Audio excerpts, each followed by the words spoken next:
하나님의 말씀은 창세기 23장 1절로부터 20절까지의 말씀입니다. 창세기 23장에 오늘 들어오면서 죽음이 언급됩니다. 아브라함의 아내 사라가 죽었습니다. 127세 살고 죽었습니다. 그래서 사라가 가나안 땅 헤브론 곧 기럇 아르바에서 죽음에 아브라함이 들어가서 사라를 위하여 슬퍼하며 애통하다가 이렇게 시작합니다. 오늘 창세기 23장의 이 서두는 아브라함의 아내 사라가 죽는 얘기로 지금 시작을 하고 있습니다. 그런데 오늘 우리가 본문을 읽었듯이 23장에 쭉 되어지는 내용은 어떤 내용이냐면 이 아내 사라의 매장지로 막벨라 굴을 사는 이야기가 전개가 됩니다. 우리가 앞에서 창세기 22장을 살펴보았습니다. 모리아에 있는 한 산으로 가서 아브라함에게 하나님이 아들 이삭을 희생제물로 드리라 그랬습니다. 그래서 희생제물로 드리렸는데 그 순종의 아브라함의 모습이 있었습니다. 그리고 22장에서 23장으로 딱 넘어오는데 지금 23장은 이제 사라가 죽는 얘기로 시작을 합니다.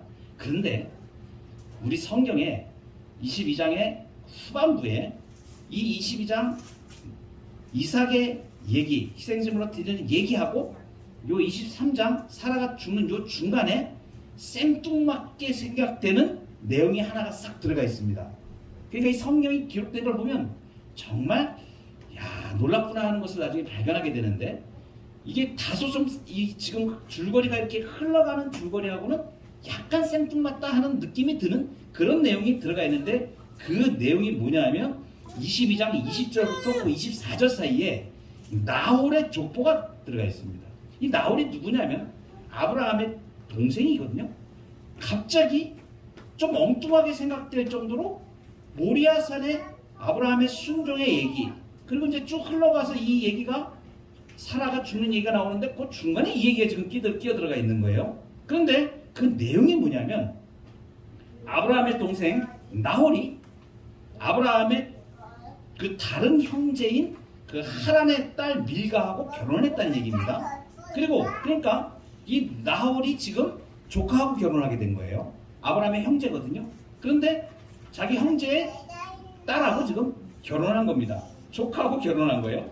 그리고 그 사이에서 8명의 아들을 낳게 됩니다. 그 8명의 아들 중에 맨 마지막 아들이 부두엘이라는 사람인데 오늘 22장 23절에 보면 부두엘은 리브가를 낳았다 이렇게 기록하고 있습니다. 그러니까 족보가 좀 이상한 거예요. 보통 일반적으로 족보는 남자들의 얘기로 지금 족보를 이어가고 있습니다.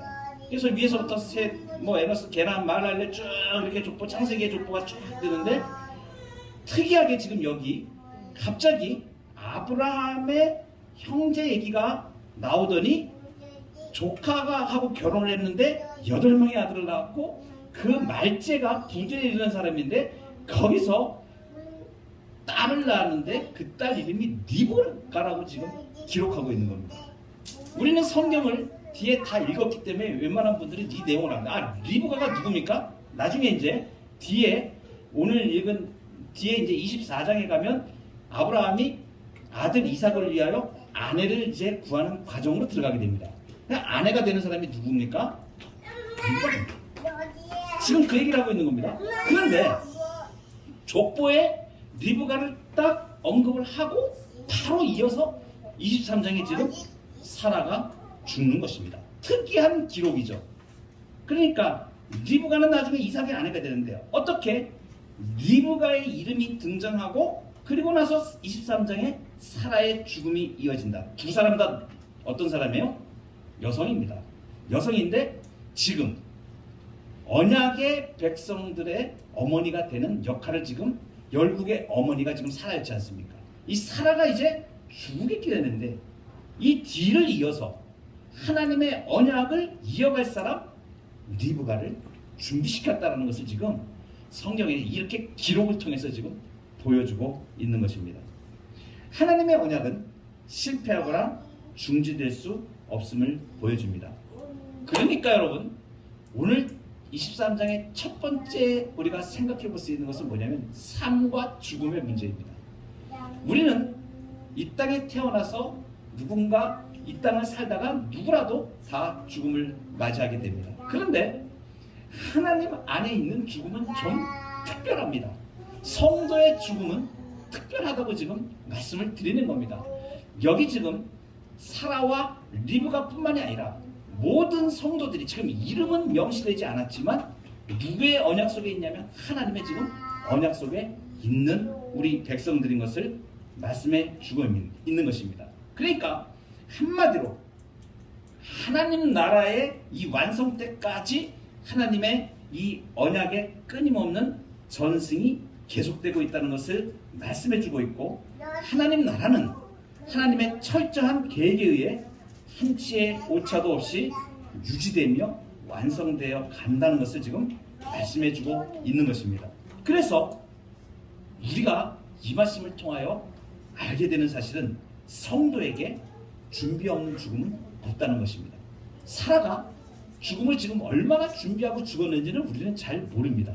그런데 127세를 살았습니다. 이후에 이 사라가 죽고 난 다음에 아브라함은 한참 더 삽니다. 지금 127세에 사라가 죽을 때 10살이 많으니까 아브라함은 137세가 됩니다. 그리고 그래서 언제 죽냐면 175세까지 삽니다. 아브라함이. 그러니까 한참을 더 살게 되는 거예요. 그런데 이 사라가 죽고 이제 나이가 들었으니까 죽는 일들이 이제 준비가 되어가고 있는 것이죠. 아브라함이 지금 자기 아내 사라가 지금 죽었다. 이 사실은 뭐냐면 이제 자신도 이제 조금 있으면 이 땅에서의 자기의 책무를 다하고 죽게 되어지는데, 여기서 지금 말씀하시는 부분이 바로 사라가 지금 죽기 전에 리브가를 준비시키시고 사라를 불러 가신 겁니다. 그러니까 성도에게 준비 없는 죽음은 없다는 것입니다. 내가 어떠한 사명을 이 땅 가운데 살고 하나님의 부르심을 받아 갈 때는 하나님의 나라의 이 계획 안에서 나를 하나님이 불러 가시는 것이죠. 그러니까 우리는 일찍 죽든 늦게 죽든 언제 죽든 간에 하나님의 계획 안에 우리는 죽음을 맞이하게 돼서 성도에게 준비 없는 죽음은 없다는 것입니다. 그러니까 성도는 다 준비된 죽음을 죽게 되는 것이죠. 그리고 성도의 죽음은 하나님 나라의 완성에 포함되어 있다는 것을 우리가 이 사실을 통해서 알게 되어집니다. 자, 이제 삶과 죽음의 문제 앞에서 아브라함이 어떠한 행동을 하는가를 우리가 이제 오늘 굉장히 은혜로운 말씀을 접하게 됩니다. 여러분, 오늘 우리가 본문을 쭉 읽었지만 이 내용은 막벨라 굴을 사는 이야기입니다. 아브라함이 아내의 장사진의 그 땅을 사는 거예요. 그런데 우리가 지금 입장에서 우리가 무슨 어느 땅에 매장지를 구해서 우리가 죽으면 산소짜리 하나 할 자리 조금 임야를 사서 이렇게 매장할 그러한 장소를 구하고 하는 이거하고는 지금 차원이 다른 문제를 지금 이 말씀이 보여주고 있는 것입니다. 이제 이 아브라함이 뭐라고 얘기하냐면 죽었습니다. 그런데 이 땅이 지금 아브라함의 땅입니까? 아브라함의 땅이 아닙니다. 그런데 아브라함에게 약속은 되어진 땅입니다. 아브라함에게 하나님이 이 땅을 너에게 주겠다, 네 자손에게 주겠다라고 약속한 그 땅임은 분명합니다. 그런데 지금은 누가 살고 있냐? 지금 여기 보니까 헷 족속의 땅이라고 지금 나오고 있습니다. 그런데 여러분, 아브라함이 표현한 표현이 참 재밌는 표현을 지금 하는데 4절에 보면 나는 당신들 중에 나그네요 거류하는 자이니, 이 거류하는 자라는 뜻은 우고하는 자다. 전에 그 개정 성경에는 우고하는 자다 이렇게 표현했었는데 이 뜻은 뭐냐면 그냥 떠돌이 방랑자라는 얘기, 방랑자 생활을 한다는 얘기입니다. 나그네다 지금 이렇게 표현하고 있는 것이죠. 여러분, 사라가 127세에 죽었는데 이때 이삭의 나이가 37살이었습니다. 90세에 낳지 않습니까? 그러니까 37살 된 거예요. 아들 이삭이. 그리고 이 이삭은 3년 뒤에 나흔의 리브가하고 결혼합니다. 그리고 60세에 야곱을 낳게 됩니다. 그러니까 아브라함은 이삭과 몇 년을 지금 175세를 살았으니까 100세에 나왔으니까 75년을 이삭하고 같이 살게 되고, 그리고 야곱과는 15년을 함께 살게 됩니다. 그런데 나중에 이삭도 바로왕 앞에, 야곱도 바로왕 앞에서 자기를 뭐라고 표현하냐면 내 나그네 세월이 130년이다, 이렇게 자기 인생을 요약하여서 밝힙니다. 히브리서 11장 13절에 보면 이 사람들이 다 믿음을 따라 죽었으며 약속을 받지 못하였으되 그것들을 멀리서 보고 환영하며 또 땅에서는 외국인과 나그네임을 증언하였다, 이렇게 말합니다. 베드로 사도는 사랑하는 자들아, 거류민과 나그네 같은 너희들 권하노니 영혼을 거슬러 싸우는 육체의 정욕을 제하라, 이렇게 나그네로 말씀해 주고 있습니다. 여러분, 나그네인데 이제 오늘 창세기 23장에서 굉장히 중요한 사건이 하나가 일어났죠. 이제 아브라함이 그 햇사람들에게서 사라를 장사 지낼 장지를 준비합니다. 그런데 여기 중요한 게 23장에서, 우리 창세기에서 지금 23장 사라가 죽는 얘기가 지금 주안점이 아니고 이 사라의 죽음에 대처하는 아브라함의 행동에 지금 포인트가 있는 것입니다. 여러분, 오늘 굉장히 중요한 말씀이 앞에 이렇게 나오는데 3절에 보면 그 시신 앞에서 일어나 나가서 헷 족속에게 말하여 이르되, 이렇게 지금 우리 개역개정 성경에는 그 뜻이 한 줄로 이렇게 간략하게 지금 표현되어 있지 않습니까? 그런데 이게 굉장히 중요한 의미를 갖고 있습니다. 3절에서 여기서 일어나 나가서 라고 번역이 된 이 히브리어로 하면 와야쿰이라고 이렇게 하는데, 이것은 나가다 이런 뜻이 들어있지 않고 그냥 일어서다, 이 히브리 원어에는 그냥 일어났다는 말이 되어집니다.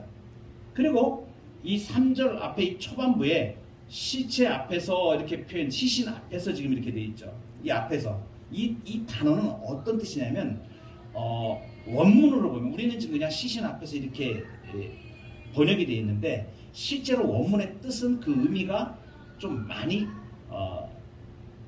표현하지 못한 부분들이, 원어의 부분을 우리 개역성경이 표현하지 못한 부분들이 있습니다. 무슨 뜻이냐면 이게 이제 파님 아리라 그래서 얼굴 위에, 이 얼굴 위에 사람이 이렇게 누워 있지 않습니까? 사람이 이렇게 누워 있는데 얼굴 위에서 이렇게 일어나는 것을 말하는 거예요. 그러니까 지금 이 원문의 그대로 뜻을 나가면은 어떤 뜻이 되냐면, 이게 굉장히 히브리의 관용적인 표현입니다. 왜 이 표현이 지금 중요하냐면, 이게 그냥 시신 앞에서 그냥 일어나서 밖으로 나갔다, 이런 사건 현장을 지금 설명하는 뜻이 아니라는 것을 지금 말씀해 주는 거예요. 하나님의 이 계시의 말씀을 우리가 잘 새겨들어야 될 부분들이 많은데, 여기서 지금 얼굴 위에서 이렇게 일어났다, 얼굴 위에서 일어났다, 이 표현은 성경의 곳곳에서 나타나고 있는 표현들입니다. 이게 이제 뭐냐면 고대 이 히브리인들에게 있어서 죽은 자의 부활을 상징하는 표현이었습니다. 그러니까 선지자들이 죽은 이들을 살릴 때 그 위에 포개지듯이, 얼굴 위에, 시체 얼굴 위에 이렇게 포개지듯이 엎드렸다가 그 죽은 자의 얼굴 위에서 일어나는 이 현상을, 이것을, 이 의식 같은 것을 갖다가 부활을 상징하는 표시였다는 것입니다. 이게 우리가 알 수 있는 게 그 열왕기에 보면 엘리야가 있습니다. 그 사렙다 가부의 아들이 죽었는데 열왕기상 17장 21절에 보면 엘리야가 그 아이 위에 몸을 3번 펴서 엎드렸다 일어납니다. 그리고 나서 부르짖어서 하나님 여호와여, 원컨대 이 아이의 혼으로 그 몸에 돌아오게 하옵소서, 이렇게 엘리야가 기도를 합니다. 그때 여호와께서 엘리야의 소리를 들으시고 그 아이의 혼이 몸으로 돌아왔습니다. 살아났습니다. 생명을 얻게 된 거, 부활한 거예요. 그러니까 성경에는 부활의 사건들이 곳곳에 지금 있는데, 그 부활한 사건이 있을 때에 어떠한 형태로 설명을 하고 있냐면 얼굴에서 일어났다 하는 표현을 그대로 똑같이 사용하고 있는데, 지금 사라의 얼굴에서 지금 아브라함이 일어난 이 표현이 동일한 표현인 것입니다. 여러분 이뿐만이 아닙니다. 엘리야의 제자인 엘리사 선지자도 그가 수넴 여인의 아들을 살리는 사건이 나옵니다. 그때에도 거기도 엘리사가 그 죽은 아이의 눈에 자기의 눈을 그리고 그 아이의 입에 자기의 입을 대었다가 그 얼굴 위에서 일어납니다. 이것이 부활을 상징합니다. 히브리 사람들에게는 이렇게 죽은 자의 얼굴에 산 자의 얼굴이 포개어졌다가 일어나는 것이 이것은 죽었다가 살아나는 부활을 상징하는 것이었습니다. 이것은 무엇을 말하냐면 예수 그리스도가 죽은 자와 연합이 되어 그 죽은 자의 사망을 자기가 가져가시고 대신에 자신의 생명을 불어넣어 주시는 십자가의 복음을 상징하는 것입니다. 나중에 신약시대에 사도행전 20장에 보면 유두고라는 청년이 창문에서 떨어져 죽었습니다. 그랬는데 바울이 그 유두고의 몸, 그 청년의 몸 위에 엎드렸다가 일어나면서 그를 살려낸 장면이 등장합니다. 아브라함이 사라의 얼굴에 자신의 얼굴을 포개었다가 일어난 것, 이것은 아브라함이 사라의 부활을 믿었다는 것을 말하는 거예요. 지금 이 23장은 지금 22장에 이삭이 죽었다가 살아나는, 히브리서에서 그렇게 말씀하셨죠? 이미 아브라함은 이제 부활을 믿은 사람입니다. 이걸 우리가 어떻게 하냐면 히브리에서 분명히 증언할 때에 아브라함은 시험을 받을 때에 믿음으로 이삭을 드렸으나 저는 약속을 받은 자로 돼 독생자를 드렸느니라. 두 가지 하나님의 명령이 충돌을 할 때 이가 아브라함이 자신의 생각으로 죽으면 그러면 하나님이 다시 살리실 것이다 라는 부활을 믿었던 것입니다. 그래서 히브리서 기자가 저가 능히 하나님이 능히 죽은 자 가운데서 다시 살리실 줄로 생각한지라. 비유컨대 죽은 자 가운데서 도로 받은 것이니라. 이렇게 말씀하고 있죠. 그러니까 아브라함은 사라가 죽기 20년 전부터 이미 사람의 부활을 믿고 있었던 것입니다. 그리고 이 하나님의 약속을 분명히 믿는 신앙의 실력자가 되어서 이제 사라가 죽었을 때에 이 아브라함은 무엇을 생각하냐면 부활을 지금 바라보고 생각하고 있는 것입니다. 히브리서에 보면 이렇게 기록하고 있습니다. 저희가 나온 바 본향을 생각하였다면 돌아갈 기회가 있었으려니와 저희가 이제는 더 나은 본향을 사모하니 곧 하늘에 있는 것이라. 그러므로 하나님이 저희 하나님이라 일컬음을 받으심을 부끄러워 아니하시고 저희를 위하여 한 성을 예비하셨느니라. 여러분, 아브라함은 가나안 땅에 들어가면서 살면서 하나님이 주시겠다고 약속하신 이 약속의 땅에 대한 기대와 소망을 키웠습니다. 그러나 아브라함은 그 약속의 땅이 지금 자기가 딛고 있는 이 세상 속의 가나안이 아닌 다른 나라라는 것을 알았던 것입니다. 그래서 아브라함은 가나안 땅에 거하면서 하나님의 언약을 신뢰하는 신앙의 모습을 분명하게 보였습니다. 근데 그 가나안 땅에는 집을 짓지 않고 장막에서 거하면서 한 평의 땅도 구입하지 않았습니다. 잘 생각을 해보세요. 아브라함이 부가 있었습니다. 부유했습니다. 그런데 자기가 이 가나안 땅에서 하나님이 약속한 땅이다 이 땅을 정말로 그 땅에서 소망을 갖고 그것을 생각했다면 그 땅을 사는데 혈안이 되었을 것입니다. 그런데 아브라함은 전혀 그런 행동을 하지 않아요. 그런데 무엇을 삽니까? 지금 매장지는 삽니다. 이것이 무엇을 말하는가? 아브라함은 지금 본향이 우리가 죽어서 이제 영원한 하늘의 소망을 두고 영원한 생명을 누릴 것을 부활에 대한 소망을 가지고 알았던 것입니다. 그런데 이 땅에 사는 가나안 땅은 약속으로 주신 땅인 것을 믿은 거예요. 그러나 정말 중요한 본향은 이 땅에 있는 가나안 땅, 그 지역 땅이 아니고 하늘에 있는 것임을 알고 있었던 것입니다. 아브라함은 하나님의 약속하신 모형의 가나안 땅에서 끝까지 믿음으로 진짜 하늘나라를 바라보았던 것입니다. 여러분, 그래서 아브라함이 이제 이 막벨라 굴을 해쪽 속에서 사게 됩니다.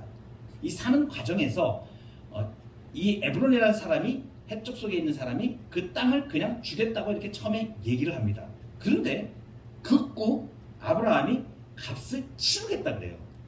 이게 무엇을 의미하는가? 왜 그러냐면 값을 치르지 아니하면 다시 물러서 언제 네가 돈을 냈느냐 이렇게 해서 뒤에 가서 엉뚱하게 되어버릴 수가 있기 때문에 그것을 확실하게 이제 못 받기 위해서 이제 아브라함은 이 방법을 택한 것입니다.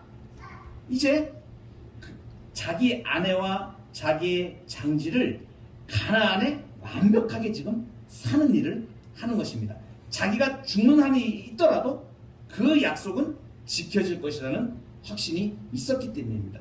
이제 그가 살아있을 때에는 자신의 의지로 그 가나안 땅에 머물러 있을 수 있지만 자신이 죽은 후에는 다른 이들이 자기 시신을 다른 곳으로 옮길 수도 있는 거 아닙니까?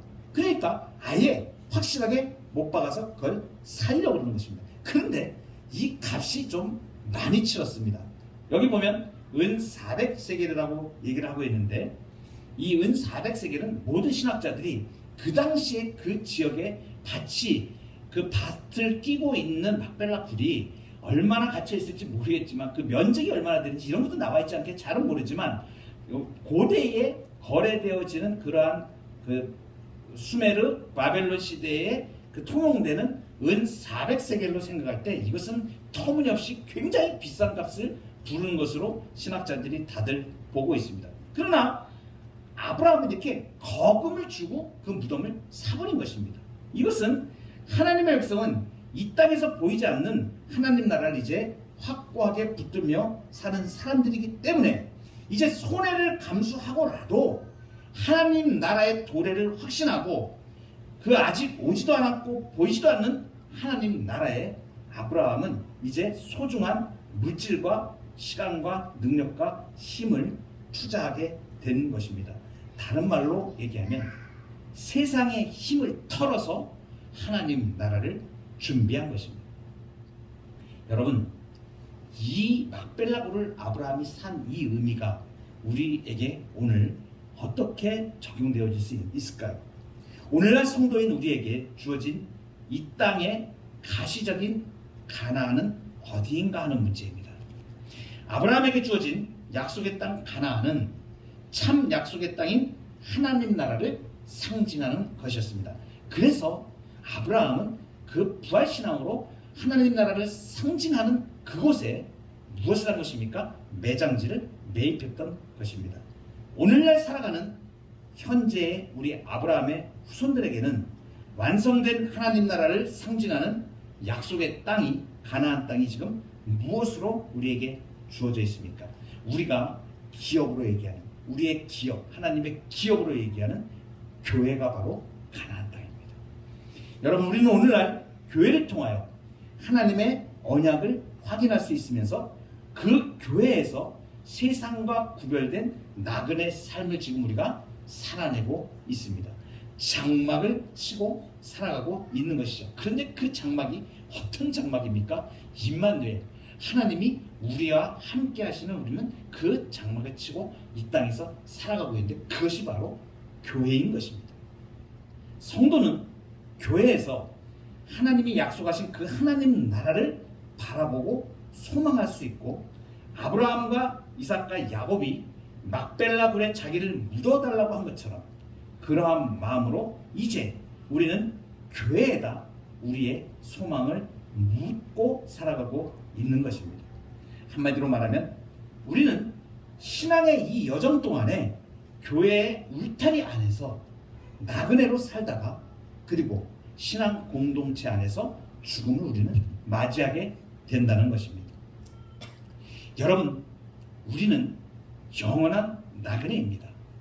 그런데 이 땅에서는 우리가 나그네이고 거류자이지만 성도는 하늘의 시민권을 가진 자입니다.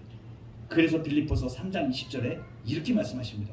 그러나 우리의 시민권은 하늘에 있는지라 거기로부터 구원하는 자 곧 주 예수 그리스도를 기다리노니 그는 만물을 자기에게 복종하게 하실 수 있는 자의 역사로 우리의 낮은 몸을 자기 영광의 몸의 형체와 같이 변하게 하시리라. 우리의 낮은 몸을 자기 영광의 몸의 형체와 같이 변하게 하십니다. 오늘 창세기 23장을 통하여서 아브라함이 막벨라고를 산 것처럼 우리 모든 성도들이 이제 부활의 소망을 가지고 하늘나라의 시민권을 가진 자로 그 정체성을 가지고 부활을 소망하며 약속의 땅 교회, 이 교회를 사수하는 그 신앙으로 이 땅의 인생의 여정을 살아가는 저와 여러분 되기를 주의 이름으로 축복합니다.